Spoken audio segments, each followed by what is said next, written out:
Good evening, everybody, and welcome to another edition of Inside the Pigskin. And boy, we have ourselves a dandy of a broadcast tonight. And when I mean dandy, I mean dandy. You know, we have a couple broadcasters, we have a couple football players. We got it all tonight. And if you aren't watching this and you're not subscribing to our channel, I'll take a page out of Gomer Pyle. Shame, shame, shame. But that's what it is tonight. So let me introduce our dream team tonight. The man that's making a lot of this happen, Mike Brodsky. I've go back a little while with him up in Jacksonville. We covered the Jaguars. Welcome back, Mike. Thanks, Scott. Good to be here. And George Icorn, I've only known him forever, but this guy's been working a lot of OT lately. Welcome back, George. Good to be here, Scott. Join everybody. I appreciate it. And Melfar Jr., what can I say? We do this every Thursday night, although maybe toward the end of the year, we might be switching it over to Tuesday as we wind down before I head north. But at least tonight we're on schedule. Welcome back, Mel. Thank you. Thanks for having me back. You're very welcome. Thank you. And last but not least, Leon Searcy. Leon, you know what? I always enjoy having you on there. And once again, I'm glad that we have an opportunity to promote your book just before Santa Claus goes out there and is telling people, stuff it under your tree, and we're going to give you an opportunity. Leon, welcome back. Appreciate it. Thanks for having me on. Oh, you're welcome. Well, anyways, you know what? This, even though it isn't the baseball show, there are adjectives that somehow relate to the manner for which we talk about. So we're going to lead off. Okay. Lead off. Okay. With Leon's book. And Mike Brodsky, why don't you go out there and put it up on the screen and give everybody a general overview about it. And then we're going to turn it over to Leon. Sure. The book is called Fourth Down and Damn, a Lineman Story. It's the autobiography of Leon Searcy as told by Mike Brodsky. And, of course, you can find it on Amazon, available both in paperback and Kindle, and also the audiobook version you can check on Audible as well as iTunes. But I'll let Leon tell the story. I mean, it's his story to tell, really.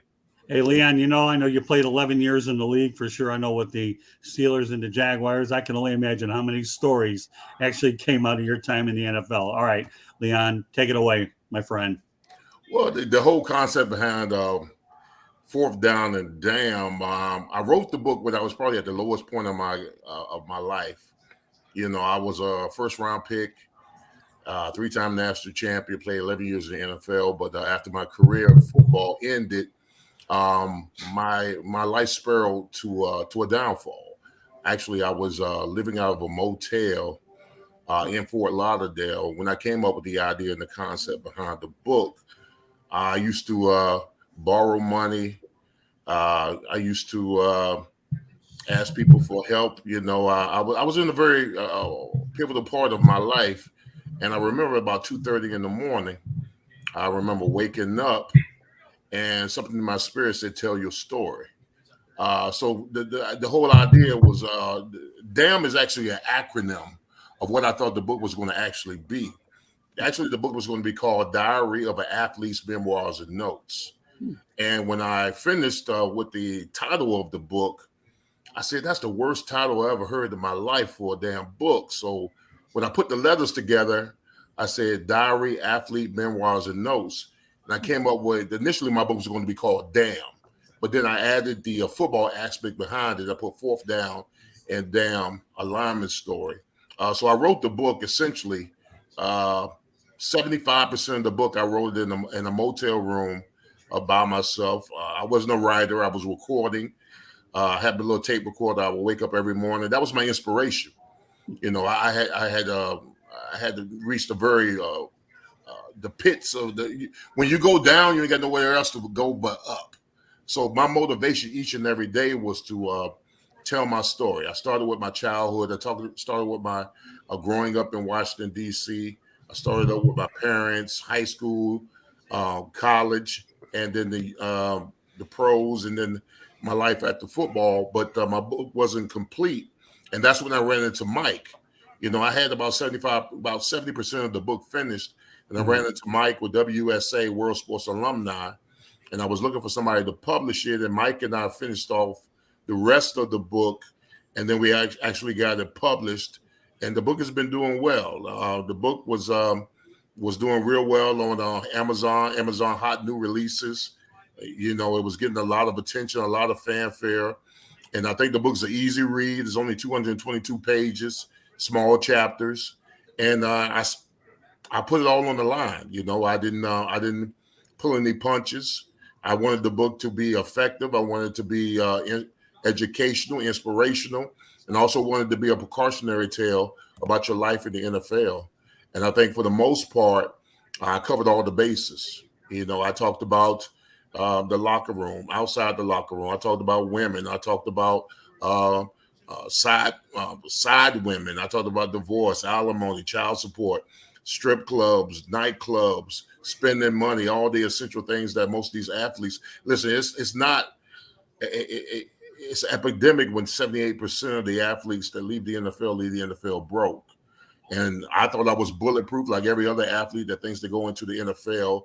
They don't think it happened to them. So that was really my motivation behind the book, to let a lot of these athletes know that if you're not on point when it comes to your finances and the people that you surround yourself with, you can end up in the same place that I ended up. But my ascension, my downfall, eventually led to my ascension of realizing that my rise to Phoenix, after everything that happened to me. So that was the whole motivation behind my book. It's a telltale story. It's one part inspirational, second part educational, and then the third part is perseverance. So I'm proud of what I contributed to the literary world. With the help of Mike Brodsky and Charlie Williams at WSA, they were able to make my book come to fruition. Very good. So before I turn over to George and Mel, Leon, what are you currently doing now? Right now, I'm in Jacksonville. I work for the Jaguars at times. I do color commentary for the Jaguars during the preseason. I do the pregame and postgame shows. And I also have my own sports talk radio show in Jacksonville from Monday through Friday, 12 to 3 o'clock. It's called Lunch with Leon. So that's what I'm doing right now. Beautiful. All right, George, any questions for Leon?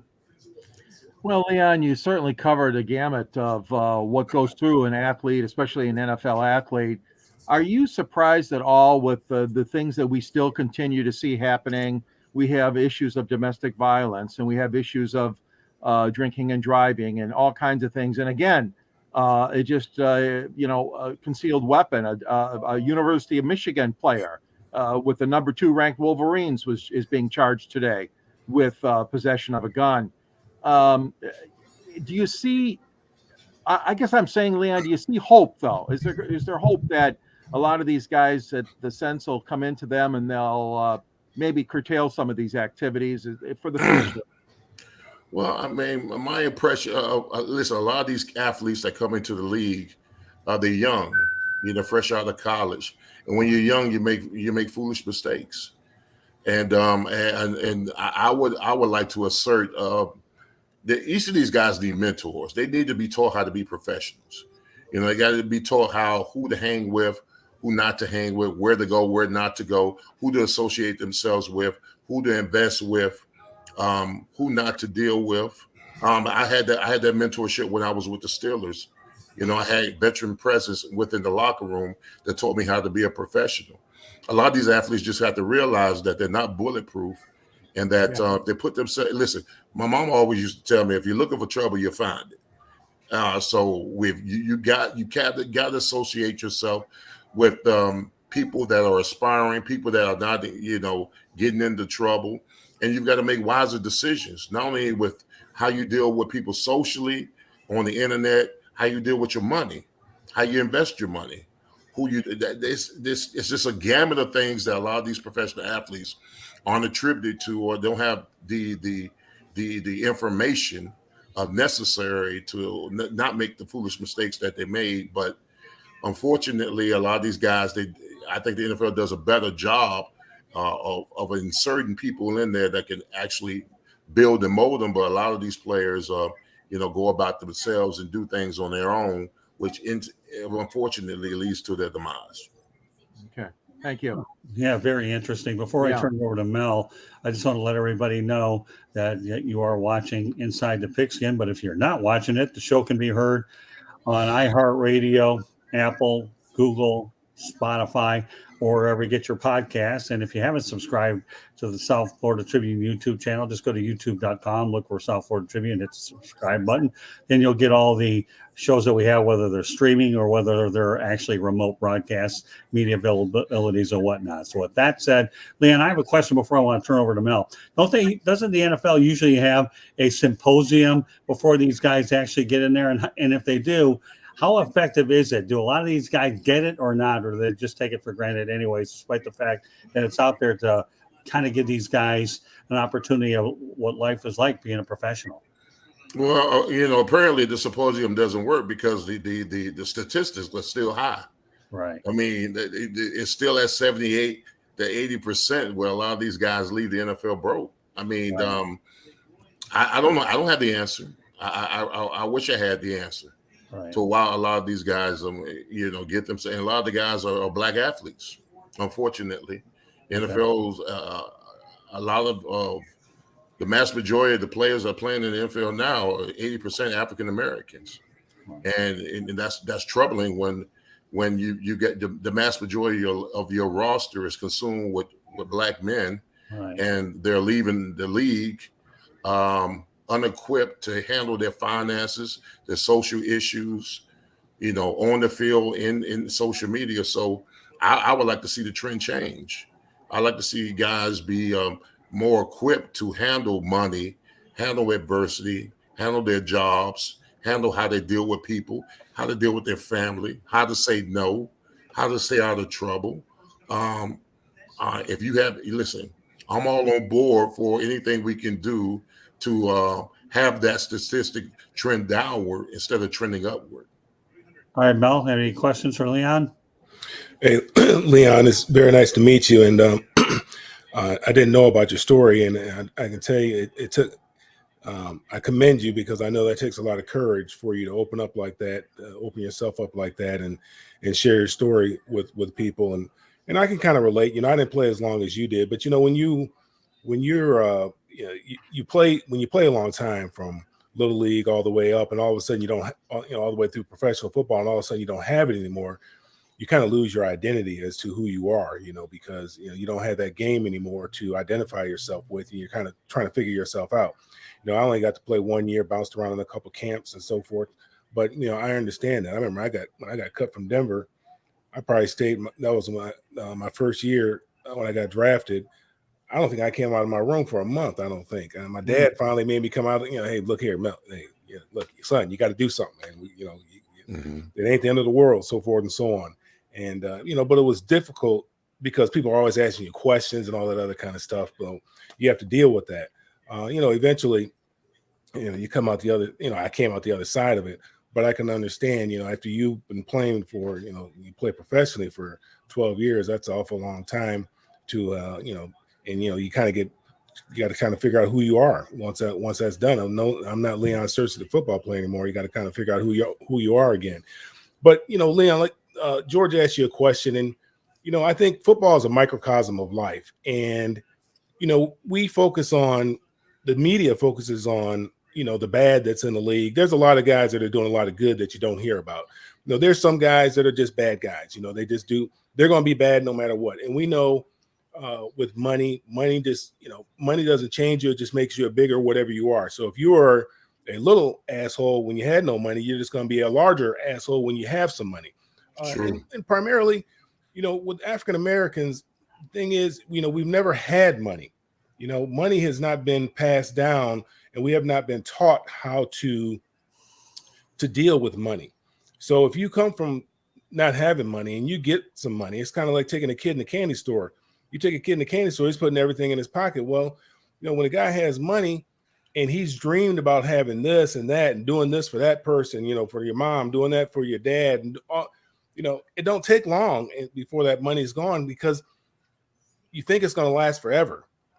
But it doesn't. We know the average career is 3.5 years, 3 years rather, and we know the reason why it's 3 years. But these guys, the 53rd man is trying to spend money like the franchise quarterback, trying to keep up with him, and you can't do it. Your money's just not long enough to do that. So it has to start in the home. Obviously, it's very difficult to tell somebody who's never had money how to manage his money. And I know you know this, Leon, from being around the game. And I know you've tried to mentor guys, probably even now you're trying to mentor people. And it's even with my kids, they think they know it all. I swear to God, I've never been 22 years old. They don't believe that I've ever been their age. I was their age, and I always tell them, you look here, man, you've never been 56. I've been 22. You've never been 56. And I tell them that I have, if they have a question, come to me because I got all the answers, not because I'm smarter than them or anything like that. It's just because I've been around a lot longer. I've seen a lot. I've experienced a lot. I've seen a lot. So if it's something that I haven't personally dealt with, I've seen somebody deal with it and what the outcome of that would be. So if they have a question, just come to me. They don't come to me, how kids are trying to talk to their parents, but I really encourage my kids to talk to me. And a lot of these young athletes really need to not just talk to the people who've been successful, but also talk to the people who have failed. And there's a lot of people, like you said, I mean, you have, because you went to the school of hard knocks, you learn the hard way. You can tell somebody what pitfalls to avoid so they won't find themselves in a similar situation. So I'm really commend you for doing that. And I hope guys will take heed and listen, and we can curb this because it is a problem. We're spending a whole lot of money on a bunch of things that don't matter. And, we need to be investing that money so that when that time comes that we can start living off of the money that you've earned when you were in your powerful earning years.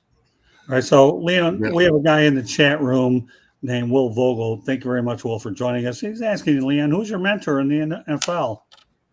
Well, my mentor in the NFL was a couple of guys when I was with the Pittsburgh Steelers. A funny thing that happened when I got drafted for the Pittsburgh Steelers, I was a first round pick, 11th pick overall. And automatically, before I even played a down of football, I was the third highest paid guy in the locker room. I remember walking in the locker room. My locker was right next to this guy named Tunch Ilkin. Tunch Ilkin was an offensive lineman. And I got to the locker room, got to my locker. And Tunch said to me, he said, Leon, he said, now that you paid, he said, what's next for you? I said, what do you mean? He said, well, so are you in this for the short term or the long term? I said, well, I'm in here for the long term. He said, well, what I need you to do is I need you to do what I do and do as I say. He said, I need you at 8 o'clock in the morning. We're going to work out. We're going to watch film. We're going to break down film after practice. You're going to come train with me after practice. And we're going to do this we did it for about a year. And essentially what he did is him, it was Tunch Ilkin, it was Damani Dawson, it was John Jackson, it was Duval Love. Those were the character guys that I had in front of me.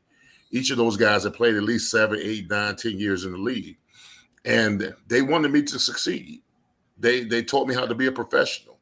They taught me what was going to take to keep me in the league as long as I wanted to be in the league. And it was strenuous. There was times I didn't want to wake up in the morning. They would call me, they would cuss me, but they made sure I was there. And they told me how to study film, told me how to take notes. They told me how to take notes on my competitor, write down their moves, what's the best move, watch film on their lead foot, how they tip, where they're going. I mean, all that kind of stuff. All those kind of components of what veteran offensive linemen essentially do to stay in the league long enough. And to this day, I attribute a mass majority of my success to those guys that taught me how to be a professional when I was a Pittsburgh Steeler. Okay, great question, Will Vogel. All right, so let's go on to the Miami Hurricanes. I'm wearing the U tonight, and I'm wearing the U because of you.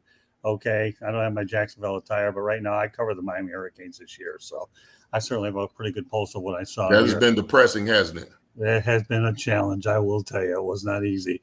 Once you got to the third quarter, then I had to make sure that I had I have migraines, and I've actually suffered from some concussions this year. But watching them play made those concussions even worse than they were anyway. So, with that said, we'll talk about the Miami Hurricanes under Mario Cristobal.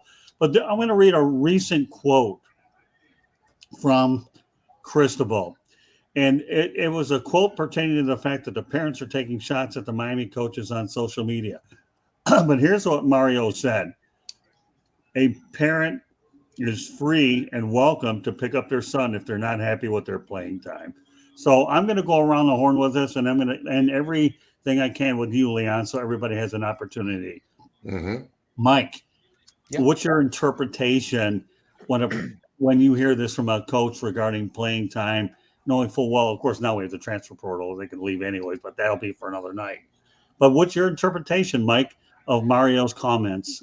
Well, I think Mario Cristobal is definitely an old school kind of a coach, and basically he does not want to, he doesn't want to make believe that, every kid's going to get playing time and all these parents are going to be appeased just because they complain about their child's playing time. He's going to put together the best team that he can, put the players on the field that belong on the field. And he has no time for any of that nonsense. He's not going to be the nice guy. He's not going to, try to, make everybody happy. He's trying to build the program. I think Leon certainly played in an era where the Miami Hurricanes were at, the highest level really of college football.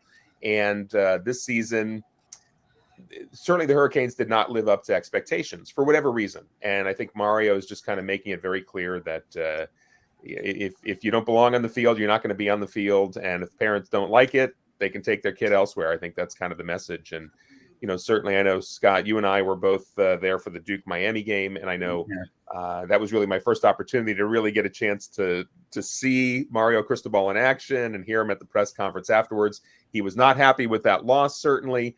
But, he's got, sort of that old school mentality. But he wants to win. He's there to win. There's no question about it. Well, I got to tell you a funny story. Okay, here we are waiting for the post-game stuff to take care of.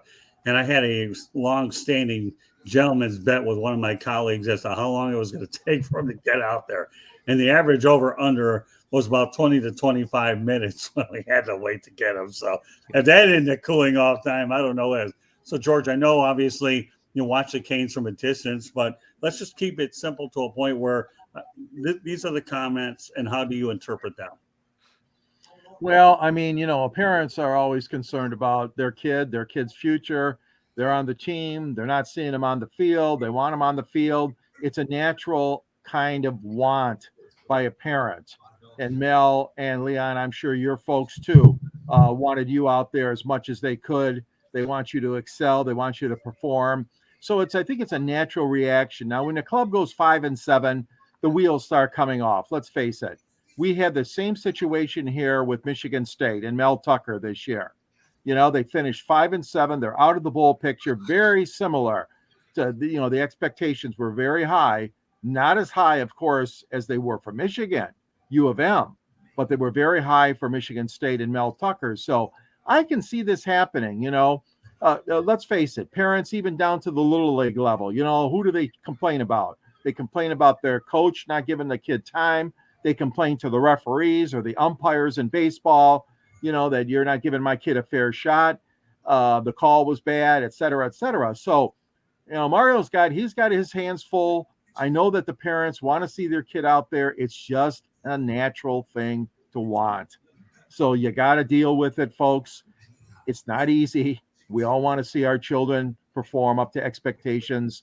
There's a lot riding on it, as you guys know. If you make the big ticket, the big money in the NFL, you want your kid to do that. So I agree with Mike. I mean, he's an old school coach, and you just got to accept it.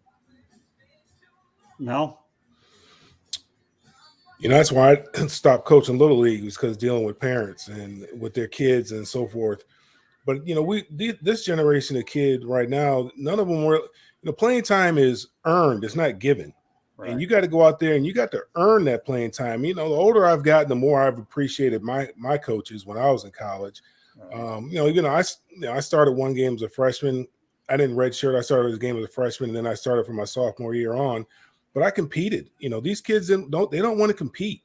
They want everything given to them. And then the transfer portal, that kind of caters to these kids who don't want to compete. And they'll just go find somewhere where, they can play, where a coach says, hey, you're a 5-star kid or a 4-star kid, you come to our program just because of what you were in high school. Yeah, you're going to start over here, and says everything that the kid wants to hear, and he ends up leaving. And that doesn't help the kid any. It doesn't help him at all in life, because in life, nothing's going to be given to you. You got to work for everything that you're going to get in life. And what these kids need to be concerned about, the for sure thing they have is an opportunity to get a degree and go professional in something else other than professional football. Football is not guaranteed for everybody, man. There's a whole lot of kids playing college athletic, college sports. Most of them are not going to go pro in those sports. Most of them are going to go pro doing something else. So the thing that's guaranteed is get that free education and utilize that to go, to make a living, rather than bank it on football. And these parents, they aren't helping these kids none. That you're not helping the kid. Coddling the kid. Life don't care about nobody. And Leon, you can attest to this, man. Life is hard. Life is very, very difficult, and the kids need to understand that at a young age, man. You got to work for it. If you want it bad enough, my dad used to always say to us, how bad do you want it? And we never understood what he was saying. I never understood it because I thought I wanted it bad enough. But it's just, how bad do you want it? What are you willing to do? What are you willing to sacrifice? What are you willing to give up in order to make that happen? To make your dreams come true, whatever those dreams are. So these kids, they just have to be willing to work. Put in the work, put your head down, and just work. And when the dust settles, they should, if they put in the work, then they'll, they're going to get the playing time that they feel that they deserve. So, Leon, I'm going to give you a 2-part question on this. Okay. Part 1, last year the Canes were 7-5 under Manny Diaz. They couldn't get him out of there fast enough. Okay.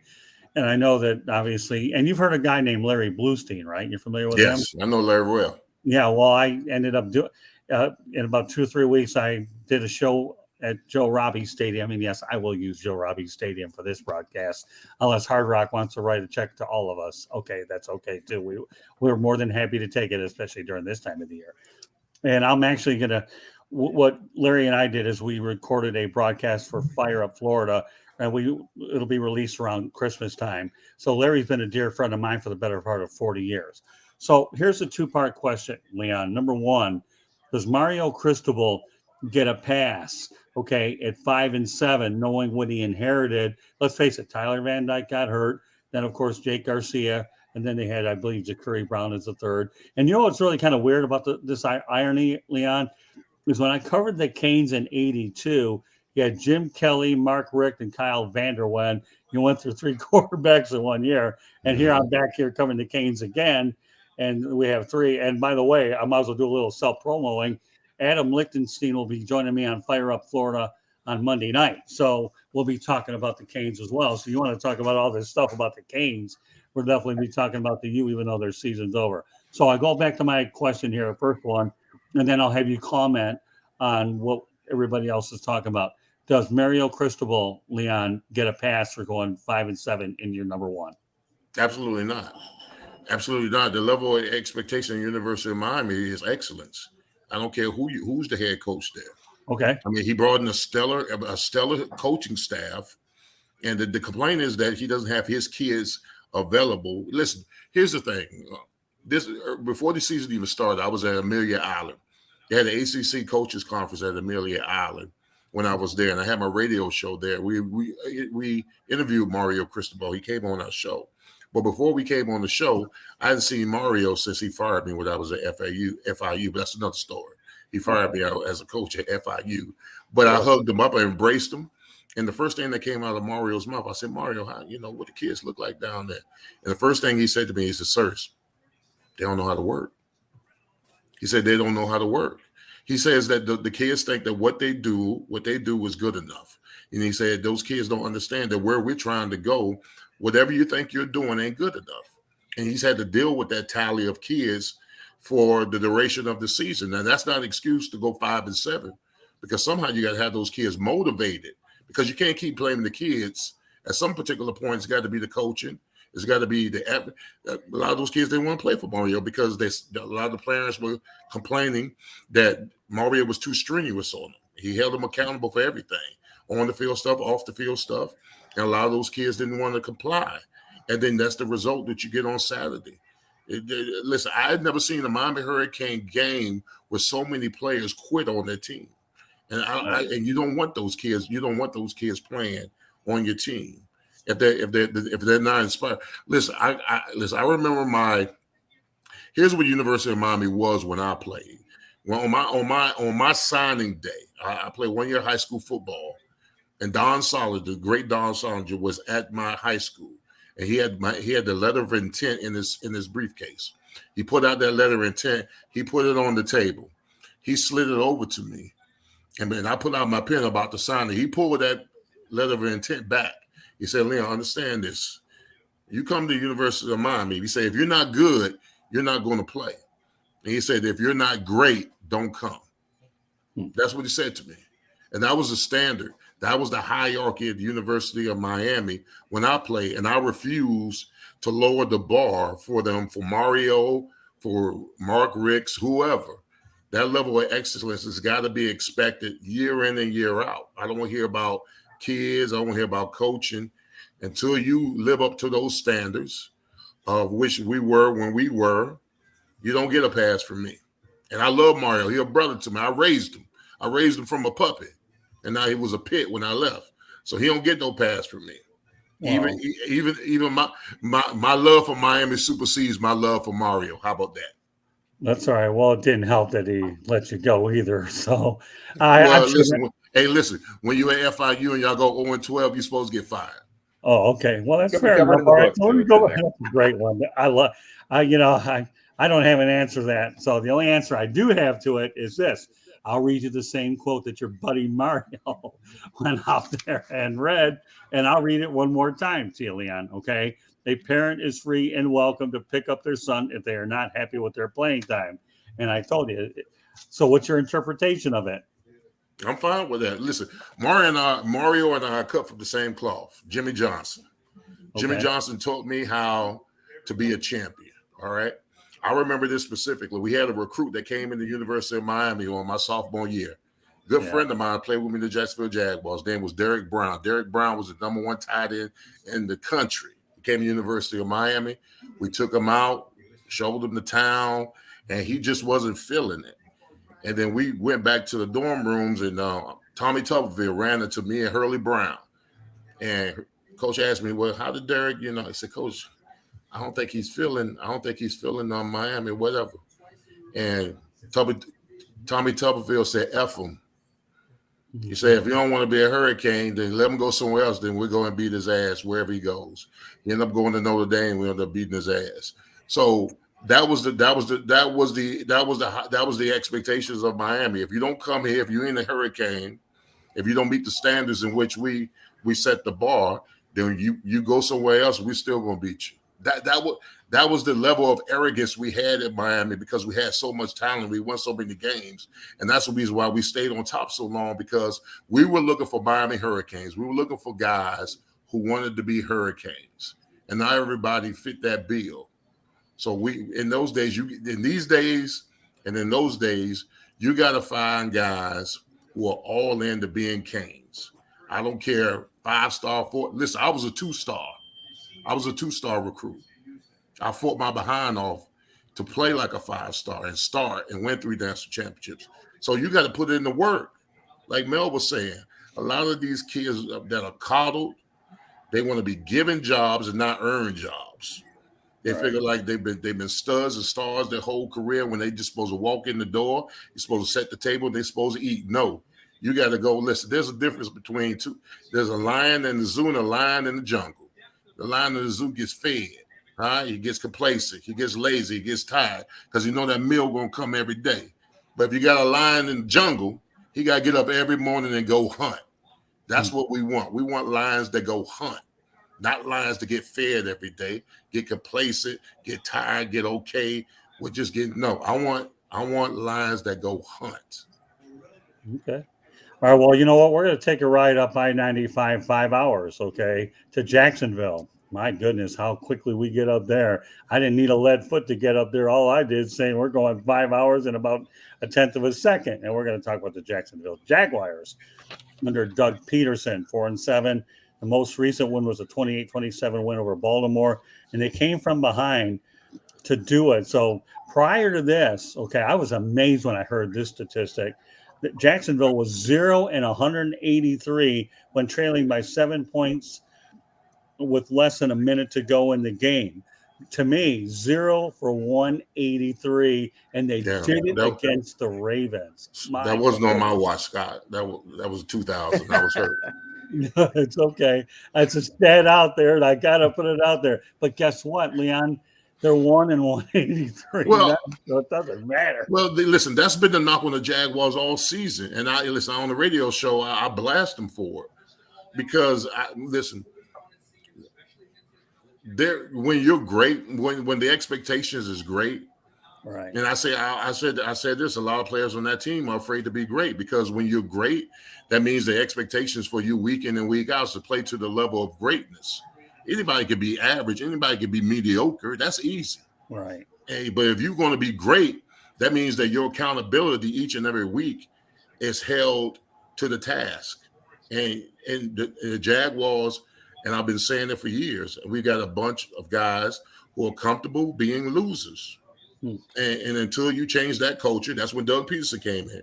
Till he came and changed that culture, that you got to, start winning some of these games.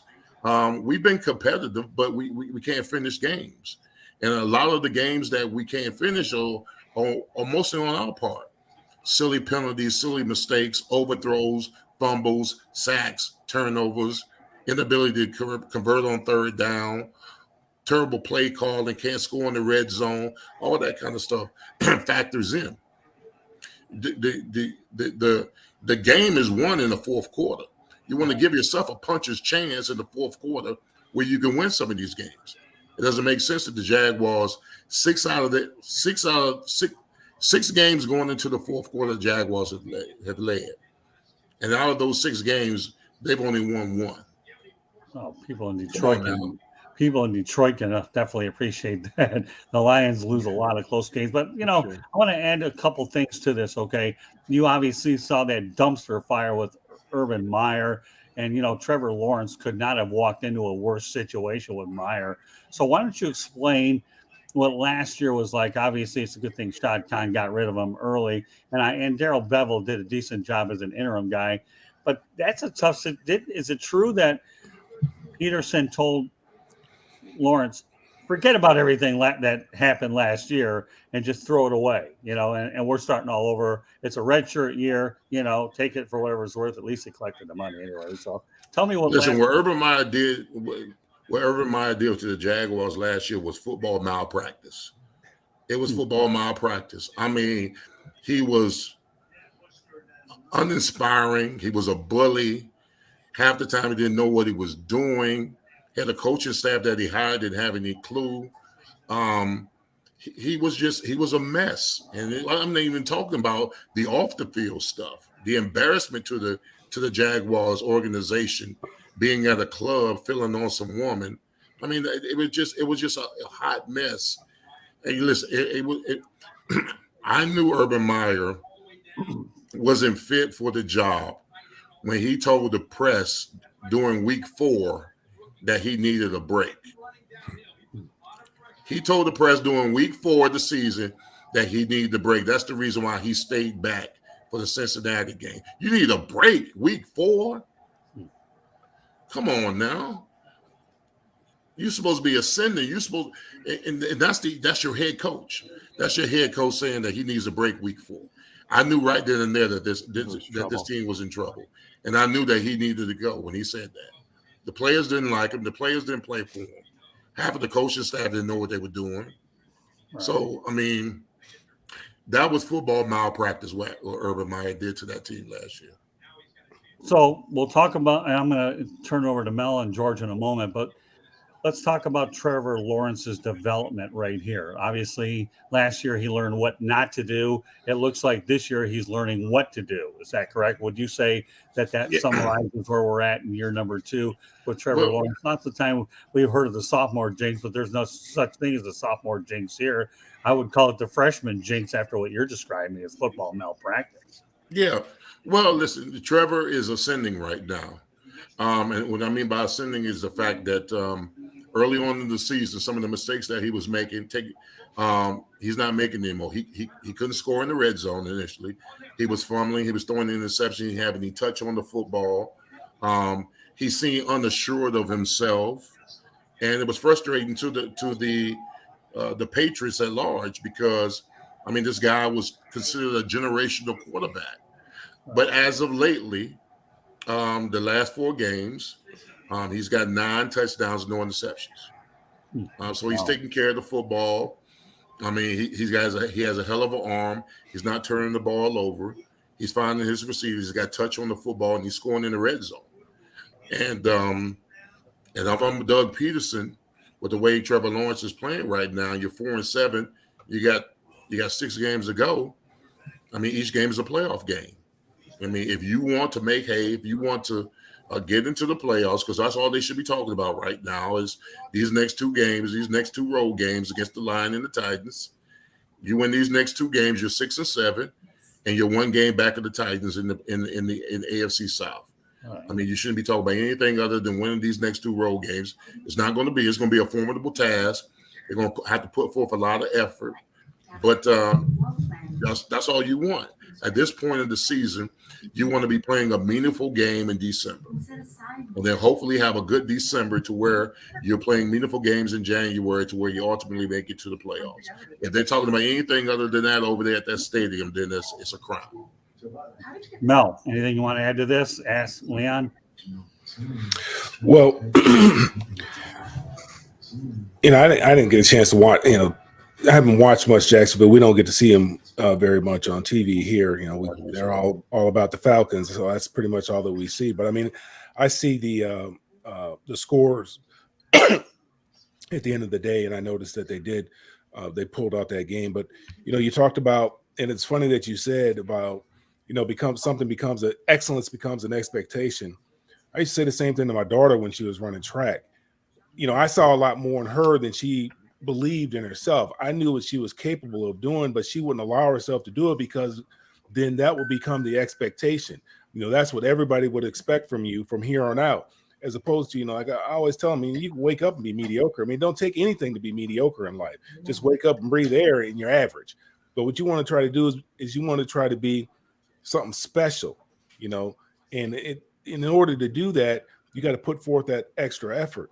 And, like you talk about with Jacksonville, we've been dealing with that with the Lions for a long time. They don't know how to finish. And it's because they've become used to being mediocre. They're accustomed to being losers. They don't know how to finish. And then they, subconsciously, that starts from the top, from ownership on all the way down, and it seep down into the locker room where, they're afraid, to be like the Patriots or to be like the Cowboys, because with that type of with that type of scrutiny, with that type of exposure, when you start playing at a certain level, there's going to become a certain amount of scrutiny that you're going to have to deal with. Like the Cowboys, win, lose, or draw, they're everybody talks about them on talk radio.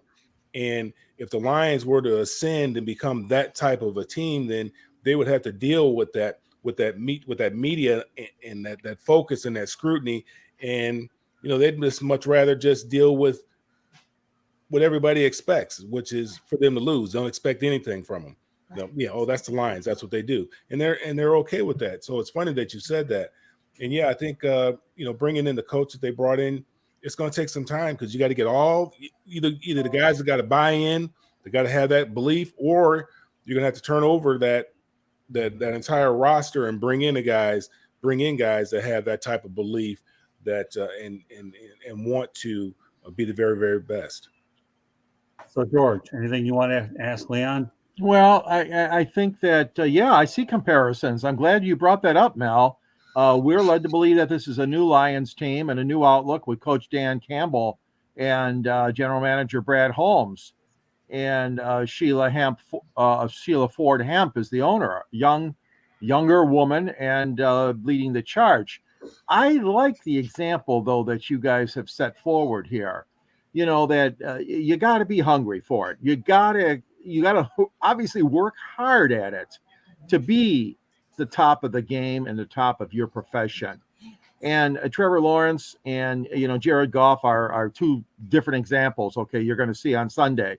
Lions are a 1-point favorite, Leon, but I think we're going to see a hell of a football game because both of these teams are trying to achieve something that they have not been able to achieve in recent years, and that's to have momentum, that's to be contested, that's to win games like you guys said, close out that fourth quarter. I think we're in for a hell of a game, Leon, on Sunday with Detroit hosting the Jaguars. I hope so. I absolutely hope so. I mean, both of these franchises have been in obscurity for the last 20 years. Yeah. Jacksonville has only been in three playoff games, 3 winning seasons in 20 years. I'm not sure about the Lions, but I know they're pretty close. I think it's going to be a hell of a battle. Go back to Jim Caldwell. Oh, Jim Caldwell, yeah. Yeah, since y'all fired him, he had a winning record, 10-6, right? 9-7. 9-7. Okay. Yeah, don't get me started there. Yeah. No, yeah. Don't really get me started. In fact, don't get me started knowing that many years ago they should have kept Eric Kramer as a starting quarterback when they won their lone playoff game against the Cowboys. And how did that work out? Not good. They should have kept Jerry Vanisi there. If I sat there and gave you a list of shoulds, Leon, you might be writing your next book with Mike Brodsky. And right now, we got to make sure you sell enough copies of this one. Don't worry.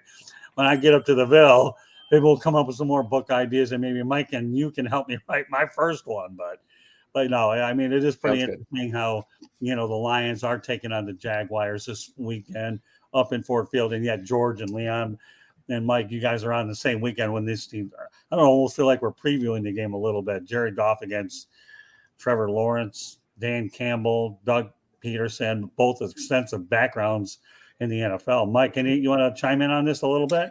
Well, yeah, I was on the field for the last game, and was watching what was going on, and it was just for those who haven't watched that final drive of the Jaguars, I mean, it was just very telling of what the season has become. This is not something that could have happened under the Urban Meyer era, but let's face it, Doug Peterson is a winner. I mean, he's won in the NFL. He knows how to put together a solid team, and he's certainly doing it with the Jaguars. I mean, there's definitely a very tangible difference between the Jaguars players' mindset and mentality and their, just everything about the positive attitude in the clubhouse. It's a very different environment this year than it was last year. And with that final drive, I mean, Trevor Lawrence at one point being down, third down with 21 yards to go, and somehow he gets the ball downfield and they score that touchdown. And what was interesting is I think because of that final touchdown getting reviewed, the story was Doug Peterson had a chance to chat with Trevor and some of the other teammates, and they decided they were going to go for 2. I mean, they could have gone easy and just take the extra point, go for the tie, and go into overtime and hope they win. They said, no, we're going for the 2 points. And as Doug Peterson basically said in the post-game press conference, he said, what do we got to lose? And that's sort of the mindset. At this point, the Jaguars team is really trying to change everything they've done, and just trying to put together a winning program. And, Trevor Lawrence is definitely, as everyone has kind of noticed, I mean, he's definitely an elite quarterback. They just need to add some more pieces around him, maybe in the coming seasons. But, certainly they're going to try to do the best they can this season. And, we'll see where they end up. My interpretation, Leon, and I've been to my fair share of games up there and even been to a draft up there inside, interviewing and all that, is this. If this team gets to a Super Bowl, let alone wins one, I bet my last dollar, maybe I should bet crypto because it's no good anyway, so I can't really worry about losing anything. Just kidding with you. Okay, that Doug Peterson would get a statue right out in front of that stadium.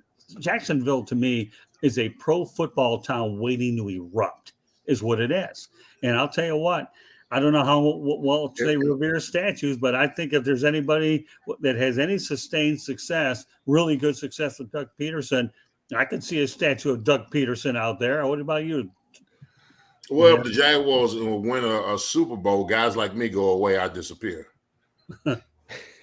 It's true. I mean, listen, most of the fanfare here in Jacksonville equate most of the success to when we played in 96 to 2000. Yeah. Those were like the glory years. Those were the years where we went to 2 AFC championship games, when we had, 9, 10, 11, 12, 14 game winning seasons. Right. The Jimmy Smith, Keenan McCardell's, Fred Taylor's, Tony Baselli's, those type of guys. So, and listen, I said this on the radio. I say it's long overdue. I say I want these new guys, this new era of Jacksonville to make us go away. I mean, I've been the best right tackle in Jaguars history for over 25 years. It's time for somebody to come and take my place, take Baselli's place, take Jimmy's place, all those guys. Because you know what? When they take our place, that means that the organization is doing the right things in the draft, in the free agency, and they're winning more games than they're losing. So I would take the wins over the ability to stay relevant in Jacksonville. Yes, absolutely. I want them to win a Super Bowl. I want them to have success. I want them to make that playoff run. They have the feel of having to play in January. I mean, listen, it's no better feeling. I played 11 years in the league, and every year I played, I was in the playoffs with the Steelers and the Jaguars. Right. So a lot of these players that are playing right now, they haven't had a winning season. Right. I mean, and so I mean, I want them to have success. Because with that kind of success, gives me something to be proud of. University of Miami was the same way. I won 3 national championships at the University of Miami. There was nothing more elating and exciting for me as than when that 2001 team won the national championship. Because I felt a part of it. We're family. They're part of my family. So the same thing is relevant when it comes to the Jaguars. The Jaguars win the Super Bowl, we're family. So, I mean, I'm going to share it and embrace it just like anybody else would. Yeah, well, let's face the reality. Tom Coughlin did a whale of a job back there bringing this franchise in. He did. And a lot of early success over there. I mean, whether people realize it or not, how many, they've been to 2 or 3 AFC championships? They've been to 3 AFC championship games. Right. So, I mean, for a franchise like this that people like to come down on, they've been to 3 conference title games. Give them that. And Dan Edwards, obviously, him and I are always good friends. This guy has seen a lot of good football and a lot of bad football. But in my opinion, and I may be getting off subject a little, Dan Edwards is one of the classiest people I've ever been around. I know that when I saw him there, we would talk in private. He would invite me to his office once in a while. I'd hang out with him just to kind of pick his brain about some things. And now I think they have a little thing next to it where he used to stand over there, I think a frame or plaque or whatever. But this guy knows Jaguar football more than anybody, Dan Edwards. And this franchise has a much steeper tradition than most people even realize that it does, let alone a younger franchise been to 3 title games. So I'm always pulling for them to do real well. And well, let's face it, Trevor Lawrence, Doug Peterson. Now, I guess one of the ironic things before we go on to 2 other topics, is this. Byron Leftwich didn't want to take that job because of Trent Baalke, as I understand it. And who knows when an NFL will get another shot to take on his own gig. But Doug Peterson didn't care. He could work with anybody. And, I think when you have a chance to get a job, you have to do the best you can to work with the general manager. And you don't want to talk about the best move that didn't happen. It looks like to me the hiring of Peterson, because let's face it, the Tampa Bay Bucks aren't lighting the world on fire either with Byron Leftwich as offensive coordinator. Now, I'm not knocking Byron. I'm just crediting the Jaguars' hire of Doug Peterson as all I'm going. Any thoughts about that, Leon? Yeah, I mean, Doug Peterson is a good fit for the team organizationally. Byron Leftwich has done a hell of a job with the Tampa Bay Buccaneers, and it's understandable that he had his guy that he wanted to bring in, and that he didn't want to comply with anybody else because he understood that most of his association was going to be dealt with the GM, and Trent Baalke had a reputation within the NFL, and Byron Leftwich was made well aware of that, and he wanted to bring his guy in. Still doesn't minimize the fact that he did an outstanding job with Tampa Bay Buccaneers, and when given the opportunity, I think Byron Leftwich is going to be a hell of a coach wherever team decides to bring him along. Okay, two other topics I'd like to get to. The Kansas City Chiefs have won 25 straight games in November and December. They face Cincinnati this weekend. All right, Leon, I'm going to lead off with you. Okay, Kansas City Chiefs. What do you think they'll win a Super Bowl, or how far do they go, or who's the favorite in the AFC? Well, they're definitely the favorite. They're definitely the favorite in the AFC. Everybody thought that Patrick Mahomes was going to be taking a step back because when he lost Tyreek Hill. Right. I think he's even a better quarterback now than he probably was a year or two ago, because he doesn't always necessarily have to use the long ball. He's using short to intermediate passes and letting his playmakers make plays. I'm a little concerned with their inability to run the ball effectively. The defense has stepped it up, but the AFC is equipped though. The AFC is like a junkyard dog fight. Whoever comes out of there is going to be well equipped to win the Super Bowl because there's Buffalo, there's Miami, there's the Bengals, there's the Titans, there's the Ravens if they get back healthy. So but right now I think the Kansas City Chiefs have got to be the front runners as far as the AFC goes and win the championship. The key is they got to stay healthy. And you got to keep Patrick Mahomes healthy. And you got to keep that defense rocking and rolling like they've been doing. Mel, anything about the KC Chiefs? Yeah, they're probably the front runners. Earlier in the year when we were talking, and I like Buffalo, but Buffalo's been kind of up and down.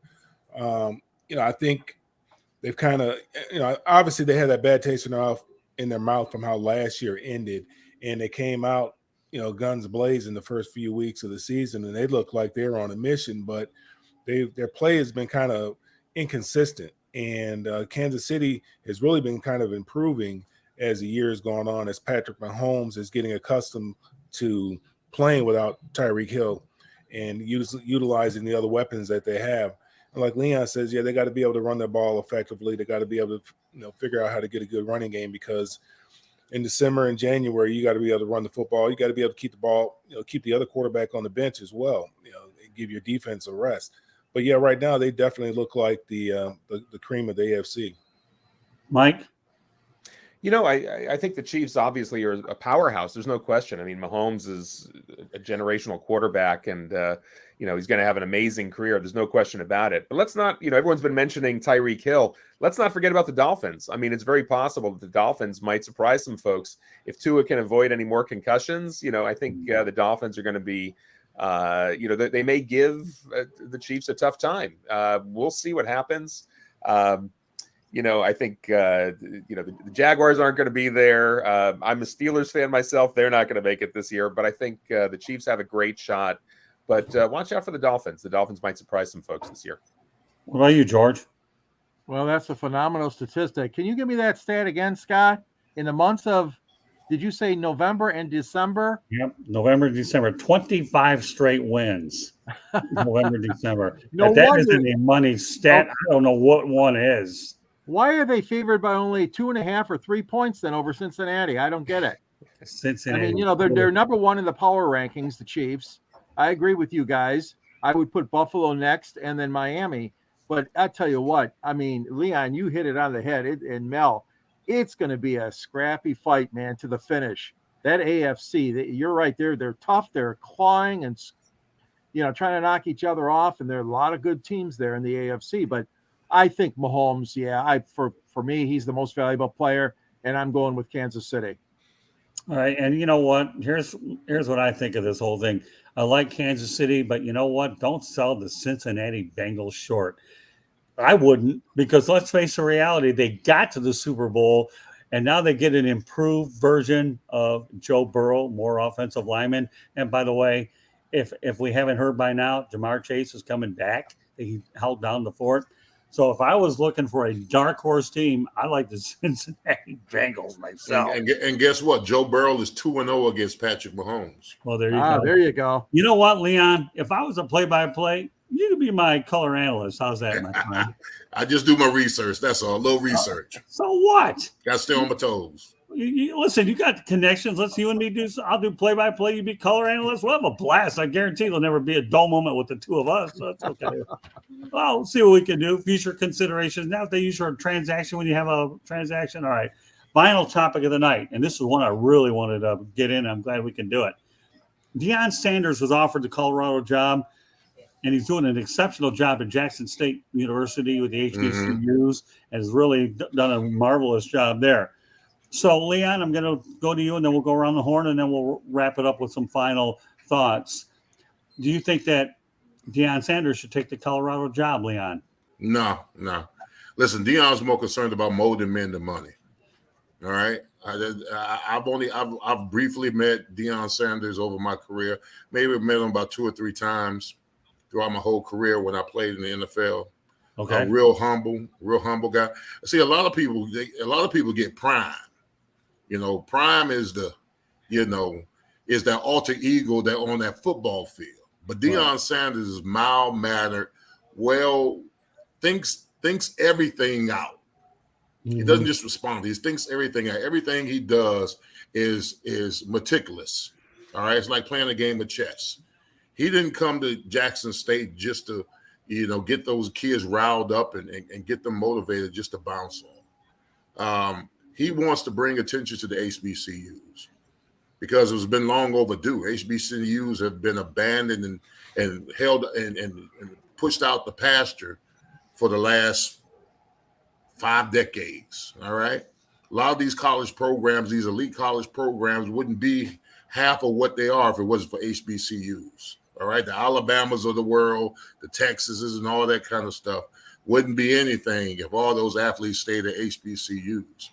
So a lot of the money that's attributed to these big universities have a lot to do with the fact that HBCU players decided to go to these other colleges. And Deion understands. One thing I can tell you something about Deion Sanders, before he took the job, he understood the history of the HBCUs, the greats that coached there, the Eddie Robinsons, those kind of guys. Right. So I think Deion is in the business of molding men and not making money. And that's the reason why I think he's going to stay at Jackson State for I don't know how many years. But it wouldn't surprise me if Deion was the next Eddie Robinson. Wouldn't surprise me at all. Money doesn't move him. Doesn't. Just doesn't. Okay. Mel, some thoughts? Yeah, Colorado's really not a destination job. He could go there and he'd be successful, but that's not really. I don't think that's not the job that he would leave Jackson State for, or that he should leave Jackson State for. And I'm kind of like, I'd love to see him stay at HBCU, to be honest with you. But I know the right program, and it's not just about him. It's also about the coaches on his coaching staff too, because they deserve an opportunity to make a little more money too. Deion's not making a whole lot of money. And like Leon said, it's not about the money for him, but for some of his coaches, it very well could be. Give them an opportunity to change their lives. And when the right opportunity comes, I think he will leave. And I think that I will be sad because of the attention that he's brought to the HBCUs. I remember when I was in college and I used to watch the HBCUs on TV. I'm like, man, that looks like a lot of fun. They just look like they're having a ball. I never thought about going to HBCU, but it looked like it would be a lot of fun. From where I came from, when I went to UCLA, and there was probably, out of how many ever thousand students, 40,000 students there at UCLA, there might have been 500, 1,000 African Americans there out of that number, and that was the most I've seen in one place. From where I came to school, from where I went to school, and I thought I died and went to heaven, and that was only 500 or 1,000, and most of them, were all athletes. Now there were some other kids there. They had the affirmative action going on then, so a lot of kids, a lot of African American students were able to go to UCLA and able to go there cheap because the in-state tuition was cheap there. That now would not have that opportunity to go there because of affirmative action. But I couldn't imagine. I always say, man, I couldn't imagine an entire campus of folks looking like me. That because I've never went to school and experienced that. I always went to school and experienced being one of the only. There's 3 black kids in my graduating class out of 250. Me, Ken Israel, and Ray Wheelock. I know their names after all these years. That was it. Only 2 black kids on the football team. That was me and my brother. That was it. So I couldn't imagine, but I hope he stays there because he's doing a great job there at Jackson State. He's doing a great job with those young men. And that's something that, that we've talked about before. It's not about just the wins and the losses, with these coaches getting fired. We talked about it before. Cadillac Williams, they were talking about him, and they talk about the number of players since he's taken over as head coach, the interim head coach, how many players had turned their life over to Christ and had been and gotten baptized. I think it was 12 guys had turned their life over to Christ, and 7 of them had gotten baptized. And that's what what's important, the relationship and what they're doing with these young men and molding these young men to go out there and be successful in life. And I think that's as big a part of a coach's job is coaching them on the football field as teaching them the fundamentals of tackling, blocking, and all that other stuff, is how to go out there and be good contributing citizens. Okay. Mike? I will say my daughter just graduated from University of Colorado, so I think it would be fantastic if he joined the Buffs program. That would be awesome. But I also hear that he's considering Cincinnati since he had played with the Reds when he was a baseball player back in the day. But, this could just be a negotiation tactic, to try to get a little bit more money out of Jackson State and maybe even just try to raise the profile ultimately of Jackson State. Like Leon said, I mean, if he makes the announcement, guys, I thought about it, I'm staying at Jackson State, I really want to take this program to the next level, that would be huge for the HBCUs in general. And Deion has that kind of, he's a marquee name. He's got that cachet where he can definitely raise the bar, raise the game. So I think it would be, chances are he's probably going to stay put, but I will say I think it would be great if he goes to Colorado, but that's my personal preference since we have that family connection. George? Well, I have to agree with you guys. I think that to make his mark where he's at now at Jackson State is very important to him. It's akin to here in Detroit, we've had high school coaches that don't want to leave. We had Sammy Washington at St. Cecilia. We had Lofton Green at River Rouge. These guys were legends in basketball, and in football, we had Al Fracassa that was at Brother Rice High School. I mean, these guys, they had plenty of opportunities. And I know I'm comparing apples and oranges, but on the high school level to go into the college level. And yet they wanted to stay. They wanted to mold these young men. And I think you hit on a good spot there, a sweet spot for me, Leon and Mel, is that, they want to make sure, Deion wants to make sure that he makes the right move, number one. And number two, there is that thing about him that wants to create and mold these young men to be successful, not only in their careers, but in their lives too. And he's affecting people. And I think that means a hell of a lot to him.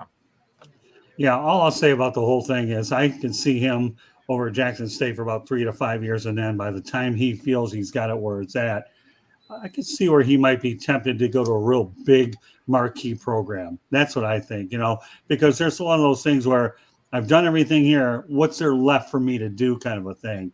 And when you find out what's left for me to do, then you get curious and you want to dive into it. And that's the only way he leaves. But, to me, he was an excellent football player, Hall of Famer.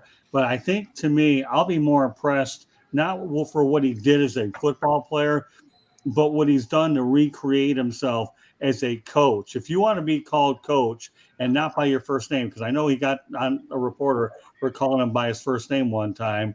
Well, if you want me to call you Coach Prime, give me a reason to do it. And with the success that this man has had at this place, okay, to me, he's earned the right to be called coach. He has. Record speaks for itself. So what a great show we had tonight. I really enjoyed this immensely with the 5 of you. So we're going to take it back to where we started one more time, Leon, before we call it a night, and it's on your book. And then George will have an opportunity to promote his book. So, again, it's Fourth and Damn. And give everybody a reason, Leon, why they should buy this book and where they can get it. The book's called Fourth Down and Damn, a Lineman Story. There's some fantastic stories in there. For me growing up, playing 1 year high school football, aspiring to want to play college football, I got the games in there. I've got the locker room stuff. I got off the field stuff. I got the dorm stuff. I've got interaction with celebrities and fans and friends. So, and then I got my draft story alone is reason to buy the book. My draft story alone, the Dallas Cowboys were at my house during the draft alone. I don't want to tell it because you got to buy the book to read it. How much is the book, by the way? You got to buy the book to read it. Just $14.99. $14, bargained at any price. Oh yeah. $14.99. Just some of the telltale stories of an athlete. And the one thing about the book is that I didn't pull any punches. I made myself vulnerable. I told everything basically about my highs, my lows, my ins, my outs, the pitfalls, my perils, and then my ascension back on top. So, yeah, you got to buy it. You got to read it. You want to read it before the movie come out. That's what I'm doing, because you may not, the movie may not, then you can be able to tell me which one's better, the book or the movie, when the movie comes out. Well, yeah, you can get it. You can get it on Amazon. You can get the paperback. You can get the hard, copy, or you can get or download it on Kindle. All right. Let's not forget Audible. There's also Audible and iTunes Audible, for anybody yes. who wants to listen to the audiobook. It's because one of the things I'll mention about the audiobook that we didn't really cover yet is Leon tells about an hour's worth of extra stories, bonus material that's you won't find in the book, but you'll hear it on the audiobook version. And that was kind of fun to do as well. So for folks who want to check it out, if you go to tinyurl.com/Leon Searcy book, you should have the links for all three versions, the Kindle, the paperback, and the Audible. Also, you can check out a lot of other social media links for me and for Leon. If you go to my link tree, which is linktr.ee/Mike Brodsky, it'll take you to a whole bunch of different links, including links for the book, etc. So one more time, Mike, let everybody know the cost of the paperback. The paperback it's a bargain, a steal at $14.99. The Kindle version, gosh, I forget right now. It's probably $3.99, I think, for the Kindle. $3.99. I'm trying to remember what we did. The Kindle's $3.99 and $4.99. I can't even remember right now. And the Audible version, depending on how you get the Audible, if you just take the download, if you sign up for the what's it called, where you can kind of subscribe to Audible and get a bunch of books on audio for one monthly price. I forget exactly how that works. Check out the websites. All the information is up there, though. Very good. Well, we're glad to have you on. So what we'll do is you can do is send me the link and we'll put it on the South Florida Tribune as well so that people can access it from our website. How does that sound, Leon? That sounds great. Put it out there. So with that said, okay, George Eichhorn, why don't you real quickly let everybody know that we got a couple books here on this broadcast. So author. Yeah, I wrote the story about Detroit sports broadcasting and Michigan broadcast history. It's called Detroit Sports Broadcasters on the Air for $19.99, available at Arcadia Press, and there's a link to it on the South Florida Tribune website. And we basically, it's an easy read. I mean, it's less than 200 pages, jammed with photographs of all the famous sports broadcasters. Mel Farr Jr., of course, his dad was a great legend in Detroit, and I know his dad will remember names like Van Patrick and Bob Reynolds and the late Frank Beckman, who did the Lions broadcast. Now we got Dan Miller on the radio. Mark Champion did it before then. We've had great broadcasters. I'll tell you what, in the Motor City, you could put our guys, right, Scott, up against any city in America in the number of great names and legends in broadcasting, with Ernie Harwell especially, and so many others. So I tried to capsule that in this book. Scott, you're in the book too as well. You're pictured with Muhammad Ali, and you interviewed Jimmy Connors as well. So it's available, and I'm happy to promote my book as well, and wish you, Leon, the success, and Mike with that book too. Thank you. Thank you as well. Now, I just want to go over a few more things here while everybody go. This show can be heard on iHeartRadio, Apple, Spotify, Google, wherever you get your podcast.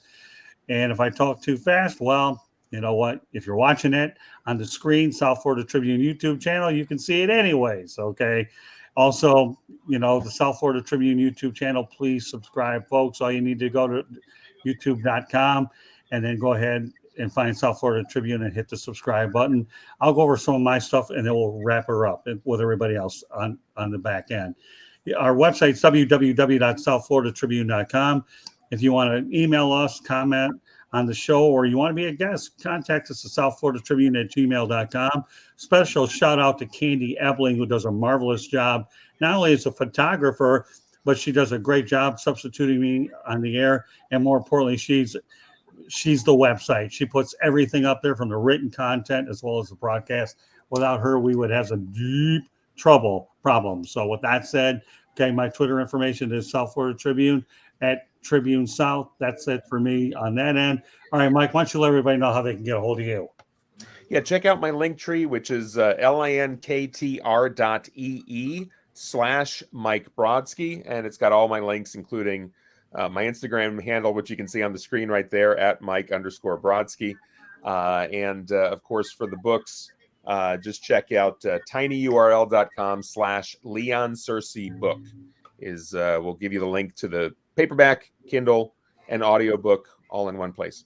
All right, George, we gave you the book, so why don't you just give what's left of how people can reach you? Yeah, you can reach me at gicorn@yahoo.com. You can reach me on Twitter at SandGSports99. And also, I am a writer for Scott and Candy at the South Florida Tribune and the Motor City Tribune, as well as the Detroit Monitor newspaper. And yes, I will be covering that game this Sunday, the Jags against the Lions at Ford Field. You going up there, Leon? I will not be. No. Oh, shucks. I wanted to meet you, Leon. No. Oh, well, the next best thing this way. All right. So Yep. now let everybody know how they get a hold of you. Then we'll leave Leon at the very end. You can find me on all the different social media website or social media at Melfar Jr. That's Facebook, Instagram, LinkedIn, and Twitter. Follow what we have going on down here in Georgia and also up in Michigan for the youth at melfar.org. Okay, Leon. Let everybody know how they get a hold of you. Okay, you can follow me on Facebook, Leon Searcy Jr., Instagram, Leon Searcy Jr., and on Twitter, you can follow me at Leon Searcy Jr. 1. Very good. Okay, well, I gave you my information. I also want to say thanks to Will Vogel, Troy Geary, and JJ Sponge for their comments in the chat room. He says, shout out to Miami U. Yeah, well, they were certainly a part of this show. But Leon, what can I tell you, my friend? It's great that we were able to do this again. Now, on next week's edition of Inside the Pigskin, Mike Brodsky will be joining me again, and we're going to talk about promoting the 3 bowls. Got the Cure, the Cheez-It, and the Citrus. Is that right? That's right. We'll be talking a little bit about Florida Citrus Sports, but also by next week, we'll have the results of really all the bowls since Selection Sunday is coming up this weekend. Right. Yeah, we'll be talking about that. Maybe if there's a pro subject we're talking about, we'll do that. College football playoff and all that. So normally I do parting shots. We didn't need any. We had a lot of great stuff here tonight. Leon, what can I say, my friend? It's just so great to see you again. And at least you graduated to a different environment where I can see you here, where it's a little bit lighter than the last place you're at. I like to joke around with you, my friend, because you know what? You are a good friend of mine, and I treat you. And I always have felt that way, and the admiration that you've had for not only a great career, but what you've done off of it is just as impressive as what you did on the field. And that's the one thing I try to judge a lot of my guests. It's what you've done on the field. It's what you've done after the fact. And Leon, you have so much. I have so much admiration for you. You'll never know in 9 million lifetimes. And I'm so glad that we were able to get you on before Christmas time, so everybody can look at 4th and Dam, and hopefully they'll go out there and get it. I hope so. You put work I in. appreciate you. Thank you, Scott. You're welcome. All right. Well, on behalf of Mike Brodsky, George Eichhorn, Melfar Jr., Leon Searcy, my name is Scott Morgan, with Motor City Madmouth. Thank you for joining us on this edition of Inside the Pigskin. And you know what, Mike, look forward to doing this again next Thursday. George, I'm keeping you busy. Mel, I'll see you next Thursday too, my friend. So take care, everybody, and thank you very much for joining us on Inside the Pigskin. Have a great weekend, and thank you very much for joining us. Good night now.